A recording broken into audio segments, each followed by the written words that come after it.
kid lost in the world of hate. Once upon a time, I got my paper straight. No affection towards the people say to me. Donc salut à toutes et à tous, c'est Grand Pipoteur. Aujourd'hui. Pardon. On va apprendre à créer un ruban de ce style pour insérer sur le background nouveau logo ou autre. Donc un ruban comme ça, sous Photoshop.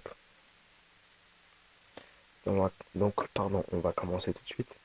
On va ouvrir un nouveau calque. Bon, moi j'ai déjà ça, mais ça on s'en fout.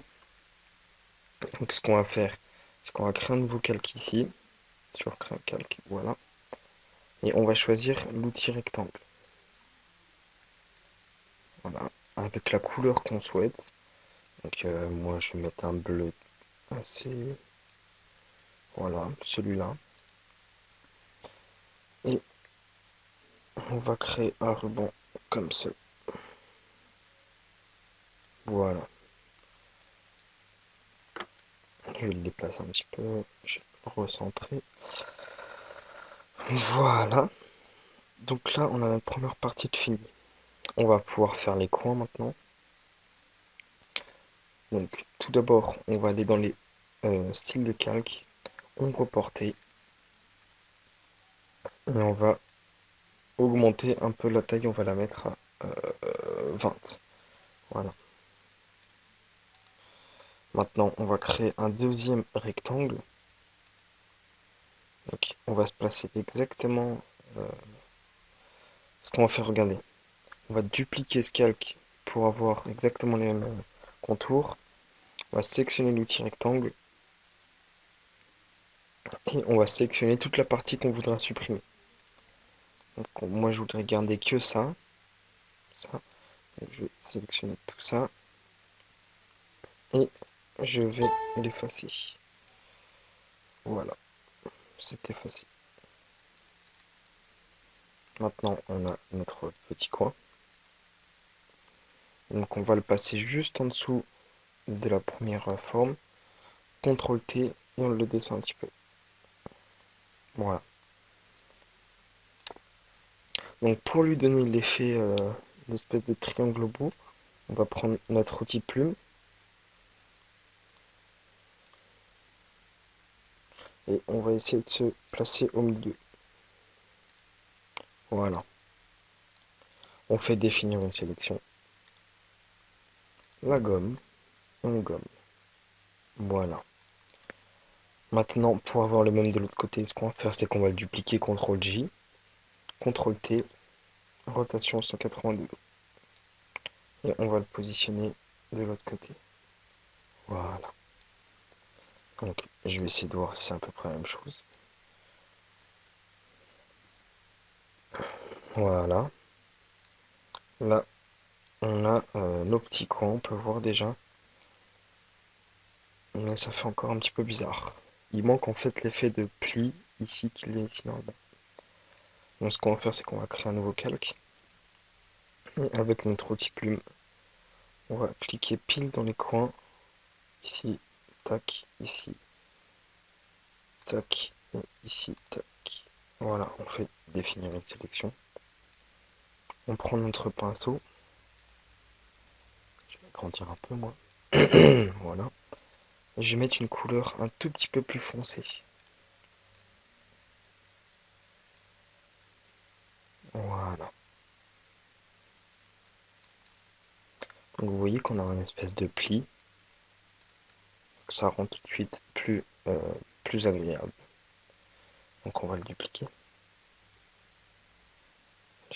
Voilà, rotation 180 degrés. Et on va l'envoyer de l'autre côté.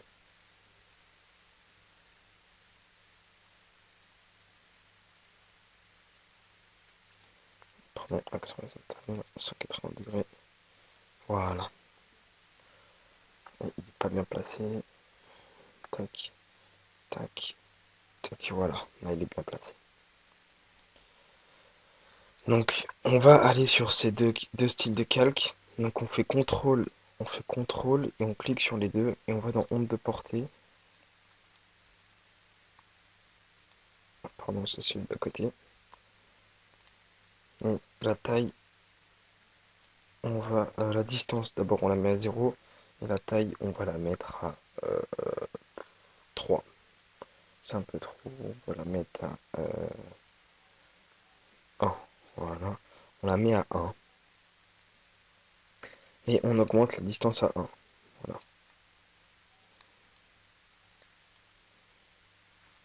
voilà, ça devrait donner quelque chose comme ça. Attendez, ça ne fait pas.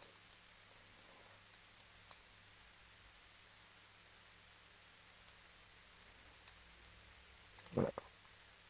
Fait pas, moi je vais faire un style de calque, voilà. Je vais tout de suite le mettre ici, tac. Comme ça c'est fait. Voilà, j'ai exactement le même de chaque côté.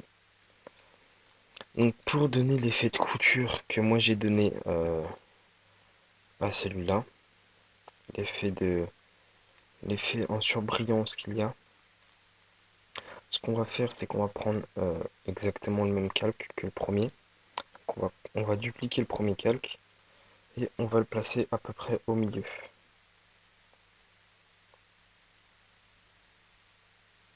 Voilà, il est à peu près au milieu. On va le mettre à 50% d'opacité. Voilà. Et avec notre outil de sélection, on va sélectionner toute la partie qui passe au-dessus du ruban. Voilà, je l'ai sélectionné. Je prends mon outil gomme et je gomme.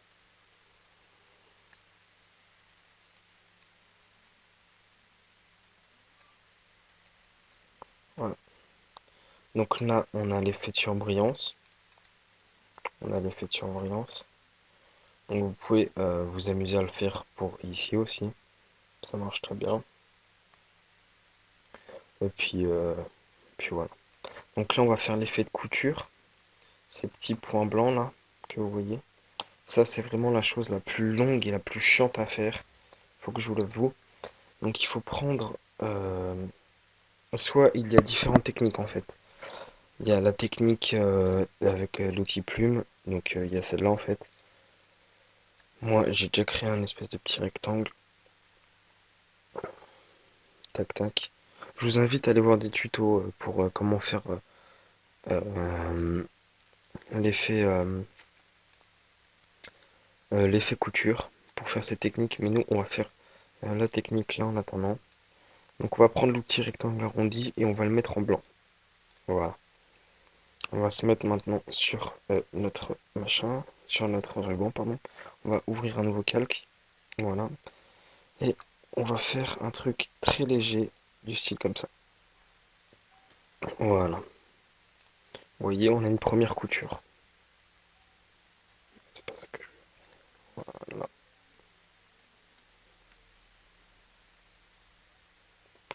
Voilà, on a notre première couture. Donc maintenant, on va la dupliquer. CTRL J. Ou alors, slash dupliquer le calque. Voilà. Et on fait CTRL T. Et avec les flèches directionnelles, on va se positionner un peu plus loin. C'est vraiment très long, hein, comme je vous ai dit.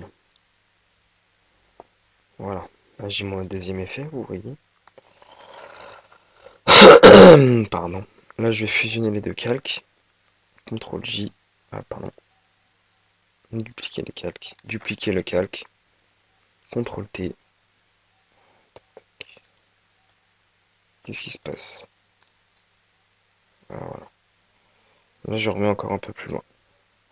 Enfin bref, vous faites ça sur toute la ligne. Et pour que ça rende un peu mieux, on va se mettre sur notre premier ruban. On va prendre notre outil pinceau avec 2 pixels. Voilà, 2 pixels noirs. Et on va se mettre en couleur noire et on va sélectionner chaque coin pour que ça fasse un espèce comment dire, en fait l'espèce de renfoncement de couture en fait. Attendez, il y a un petit bug, ça marche pas, quel est ce problème? Tac tac, peut-être, non c'est pas ça. Tac tac. Je crée un nouveau calque au pire. Quel est ce problème?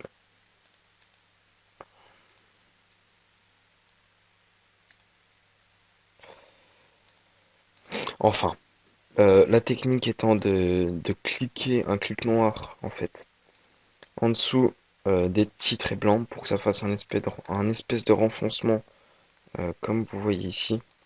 En fait, ici un espèce de renfoncement. Et puis voilà, après vous pouvez y insérer vos logos, vos textes.